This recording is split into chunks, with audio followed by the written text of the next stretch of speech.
let's say I just signed up to the Wordfence bug bounty program, which if you're watching this video, you should do that if you haven't already signed up. Um, and you had to coach me to find my first XSS bug as quickly as possible. What steps would we take?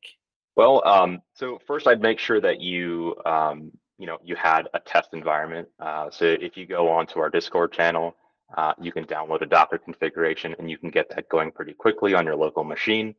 And then after that, I think what I do is route you to the Wordfence blog, and there are just a bunch of vulnerability analyses, and we pick a cross-site scripting vulnerability analysis, and we would just walk through that. So we would go and we would actually download that old vulnerable plugin.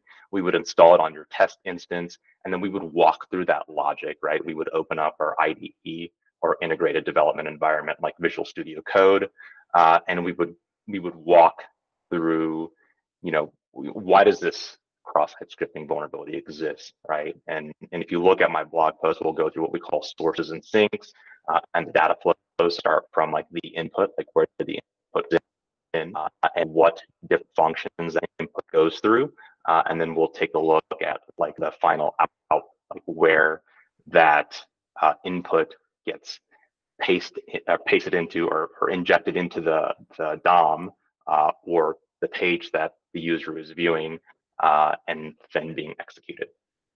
So I think that's probably the first thing that I would do, because if you are able to take an existing vulnerability, right, look at the analysis and understand what is happening, and then exploit it yourself, like create your own proof of concept, walk through it and see it happen yourself, and then you do that a few times, it's going to make it a lot easier to find vulnerabilities.